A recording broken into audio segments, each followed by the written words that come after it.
Money save হবে না income করে ব্যাংক থেকে বা বিভিন্ন পদ্ধতি থেকে। মানি সেভ হবে কিন্তু না কোনো ইনকাম করে। এটা সত্যি কি তাই? তো চলো তো আজকের এই আইডিয়াটা তোমাদের জন্য, আশা করি ভীষণ ভালো লাগবে। আমার তো ভালো লেগেছে যখন আমি এটা লিখছিলাম।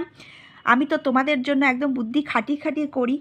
আমার ক্ষেত্রেও কিছুটা সেগুলো অ্যাপ্লাই হয় বলে তোমাদের ক্ষেত্রে করতে পারি। আমি সুযোগটা আমি পেয়ে যাই, সুবিধাটাও আমি পাই। আমি সবসময় চেষ্টা করি কোনো মানুষের উপকার যদি একটা মানুষের আমি করতে পারি 1000টা লোকের মধ্যে, সেটা আমার কিন্তু কাজেই লাগলো। দেখো চলো ফার্স্টে কি, প্রথমত আমি বলি ইনকাম না করে কি সত্যি মানি সেভ হয়? কখনোই না, একদমই না। ইনকাম না করে মানি সেভ হবে কী করে? মানিটা কি গাছে ফলে যে টুক করে পারলাম ঝট করে পড়ে গেল একদম হাতের মধ্যে? না না, একদমই না। সেই জায়গায় কি করতে হবে? আমাকে কর্মঠ হতে হবে, খাটতে হবে, চেষ্টা করতে হবে। আমি একটা জায়গায় দাঁড়াবো, আমি মাথা উঁচু করে দাঁড়াবো, 5টা লোক আমায় কোনো খারাপ কথা বলবে না। এই জিনিসটা আমাকে করতে হবে। কখন থেকে জানো? 18 ইয়ার্স থেকে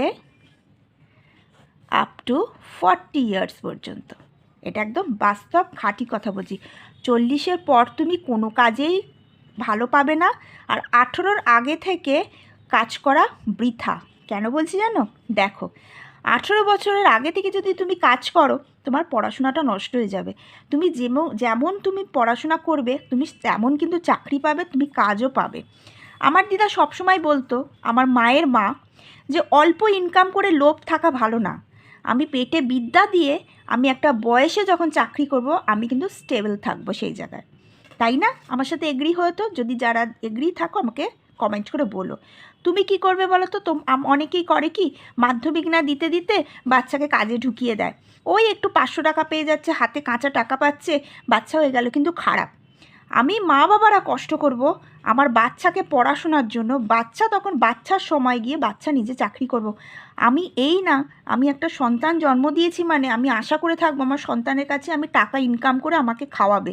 আমাকে চেষ্টা করতে হবে ওর টাকা দিয়ে ও মাথা উঁচু করে যাতে বাঁচতে পারে। এইটা সবসময় টার্গেট করতে হবে প্রথমত। দেখো দ্বিতীয়ত কি, ব্যাংক থেকে আগে একটা ফ্যাসিলিটি আমরা পাই। চলো তো কী ফ্যাসিলিটি? দেখো, যদি আমরা 5 লাখ টাকা জমাবো, অ্যামাউন্টটা অনেকটা বড় না? অনেকেই জমায়। কিভাবে জমায়? দেখো, যারা রিটায়ারমেন্ট হয়, এদিক সেদিক টাকা না খরচ করে আমরা কি করতে পারি? একটা এফডি করতে পারি। আমার বেশি লোভের দরকার নেই, বেশি টাকার দরকার নেই। আমার সারা মাসে যদি একটু টুকটুক টুকটুক করে কিছু আমার হাতে আসে, আমার সেটা চলে যাবে। এফডি করে রাখতে পারি, তাহলে 3 মাস পর পর কিন্তু আমি 5,000 টাকা করে পাবো, যেটা আমার ফাদার পায়, এখন আমার বাবা পায়। ঠিক আছে? আমি তোমাদের বললাম না যে আমার অ্যাপ্লিকেশানটাও তোমাদের সাথে আমি শেয়ার করি। দেখো, 3 মাস ছাড়া ছাড়া হয়তো তুমি 5 লাখ টাকা দিয়ে বা আরও 5 লাখ টাকা দিয়ে 10 লাখ টাকা দিয়ে কি করলে, আমরা কি করি, বেশ একটা ভালো গয়নাগাটি কিনে নষ্ট করে এসি ফেসি লাগিয়ে ঘর ভর্তি সাজিয়ে ফল সিলিং করে টোরে একদম নষ্ট করে ফেললাম। না, করব না। টাকা কষ্ট করে সারা বছরকার বছর তোমার যে হাজব্যান্ড হোক, বাবা হোক, কাকা হোক, যে কেউ হোক, যারা কষ্ট করলো, সেই বাড়ির লোকজনদের বুদ্ধি দেওয়া দরকার যে এই জিনিসটা এখানে রাখো যাতে ভবিষ্যতে কাজে লাগে। তো 3 মাস ছাড়া ছাড়া আমাকে যদি কেউ 5,000 টাকা দেয়, তো আমার তো ভালোই হলো, আমার লাভই হলো। তো ব্যাংকে সবসময় টাকা ফেলে রাখার লাভ আছে। তুমি বাড়িতেও যদি টাকা রাখবে, তোমার কিন্তু কোনো ইন্টারেস্ট তুমি পাবে না। কিন্তু তুমি যদি ব্যাংকে তুমি যদি 10,000 টাকাও ফেলে রাখো, তুমি কিন্তু সেখান থেকে ইন্টারেস্ট পাবে, তোমার কিছু লাভ হবে। আর সব থেকে বড় কী লাভ হবে বলো তো? তোমার ঘরে থাকলে তো টাকাটা খরচা হয়ে যাবে, কিন্তু ব্যাংক থেকে খরচা কম হয়। তুমি যদি বাড়িতে 10,000 টাকা রাখো, তো দেখবে কি হবে বলো তো? সেটা হচ্ছে 3 মাস পর হচ্ছে 2,000 টাকা গিয়ে ঠেকেছে। এই খাওয়া, এই খরচা, এই ঘুরতে যাওয়া, এই পরে। কিন্তু তুমি যদি 10,000 টাকা ব্যাংকে রাখো, উল্টে দেখবে আরও তোমার 15,000 টাকা জমে গেছে। মানে তোমার একটা নেশা হয়ে যাবে, না গিয়ে ব্যাংকে একটু ফেলে আসি টাকাটা। এইটা হচ্ছে ব্যাংকের একটা অপশান। দ্বিতীয় কি, গাড়ির অপশান। যদি নিজে চালাই, ডেলি হচ্ছে 1,000 টাকার একটা গাড়ি, আমি একটা নর্মাল গাড়ি বার করলাম। ওই রিটায়ারমেন্ট বা কেউ ব্যবসা করে ইন ফিউচার 50 বছর 60 বছর হয়ে গেল, তখন তো একটা সেটেলমেন্ট হতে হবে। বা যদি ইয়াং যারাও আছো, যারা প্রচুর ইনকাম করছো, তারা একটা বুদ্ধি নাও, তারা একটা অল্প বয়সের একটা মাথা উঁচু করে বাঁচার একটা পথ দেখো, রাস্তা দেখো। সেটা কি, ডেলি যদি কেউ 1,000 টাকা ইনকাম করছো, সে 1,000 × 30 হচ্ছে 30,000 টাকা মাসে কিন্তু আমার ইনকাম হচ্ছে। এই 30,000 টাকা কিন্তু সুষ্ঠুভাবে যদি আমি কোনো বিলাসিতা না করি, সুন্দরভাবে সংসার চলবে, একদম পারফেক্ট সংসার চলবে। আর যদি কাউকে দিয়ে চালাও তাহলে সে যদি ডেলি 500 দেবে, 30 দিন হচ্ছে 15,000 টাকা। তুমি চাকরিও করলে, মাস গেলে তুমি 15,000 টাকা পেয়ে গেলে। তুমি এই 15,000 টাকা দিয়ে তুমি সারা মাসে সংসার চালাও, তুমি যেটা চাকরি করলে সেই অ্যামাউন্টটা গিয়ে তুমি ব্যাংকে জমা করো। একদম পারফেক্ট হিসাব। আচ্ছা, টোটো আমি এর আগেও বলেছি, ছোটোখাটো ইনভেস্ট যদি তোমরা করতে চাও টোটো করতেই পারো। ডেলি যদি কেউ দেয় ইনকাম, সে হচ্ছে 250 থেকে 300 টাকা দেবে, মাসে 9,000 টাকা কি 6,500-7,000 টাকা পাচ্ছ। তার জন্য যদি আমি রেখে দিই টোটো মেরামত করার জন্য, তার জন্য আমি 1,000 টাকা রাখলাম। আমি খুব মেরে কেটেও আমার হচ্ছে 5,000 টাকা থাকবে। আপনার বাজার খরচা উঠবে, আর কিচ্ছু না। আচ্ছা, যদি নিজে চালাই, অনেকেই আছে নিজে ইনভেস্ট করলাম, নিজে টোটো চালাচ্ছি, তাহলে তো কথাই নেই। সে যদি খাটুনতি হয় তাহলে কিন্তু সে ডেইলি 1,000 টাকা, 700 টাকা, 500 টাকা ভালো ইনকাম করতে পারবে। তাহলে মাসে কিন্তু তার 30,000, 25,000 টাকা, 20,000 টাকা ইনকাম হবে যদি সে খাটুনতি হয়, খাটাটা পছন্দ করে, সংসার চালানোটা তার আনন্দ লাগে। সংসার কেউ কিন্তু দায়বদ্ধতায় চালায়, জানো তো, দায়বদ্ধতায় চালায়। কালিটা পড়ছে না, তোমাদের আমি বলে দিলাম। দায়বদ্ধতায় সংসার চালানো আর সুখে সংসার চালানোর মধ্যে তফাৎ থাকে। দায়বদ্ধতা মানে কি না, আমার বউ বাচ্চা আছে, আমাকে খাওয়াতে হবে, আর বিয়ে তো করে ফেলেছি, সংসারটা তো চালাতেই হবে, এইটাকে বলে দায়বদ্ধতা। আর সুখে মানে কি, আমার বউ বাচ্চাকে খাওয়াতে হবে, সুন্দরভাবে আনন্দে রাখতে হবে, তারপর হচ্ছে আমার বাচ্চাটা ভালো স্কুলে পড়বে, আমি নিজে আনন্দে থাকবো, ভালো ড্রেস পরবে।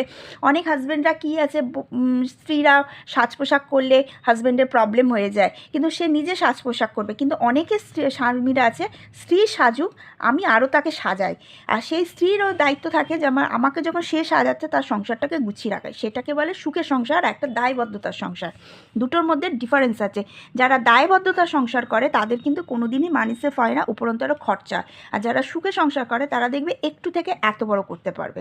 তো চলো আর একটা টিপস আছে, সেটা কি দেখো, কেউ যদি দোকান কেনে, ঠিক আছে, তাহলে কি যদি ভাড়াই দিই তাহলে 6 থেকে 8,000 টাকা আমি পাচ্ছি। হ্যাঁ, 8,000 টাকা পাচ্ছি। আর যদি কেউ নিজে চালায়, সে দোকানে নিজে বসে, সে তাহলে হয়তো 6-এর থেকে একটু বেশিই হবে। কেন আমার দোকান এই কারণে বলছি বেশি হবে, কারণ সে নিজে মাল বিক্রি করবে, নিজে অ্যামাউন্ট বসাবে, নিজে কাস্টমারের সাথে ডিল করবে, হ্যাঁ, নিজের আরও উন্নতি করবে, নিজের আরও পুঁজি লাগাবে। আমি যদি 20,000 টাকা দোকানে পুঁজি লাগাই, সে জায়গায় আরও 40,000 টাকা পুঁজি লাগাবো, যাতে আরও দোকানটা বাড়ে, আরও কাস্টমার আসে। বুদ্ধি খাটাতে হবে, অ্যাট্রাক্ট রাখতে হবে কাস্টমারের সাথে, যাতে আমি কি প্রোডাক্টটা সেল করছি সেই সেলের উপর আমার কাস্টমার আসবে।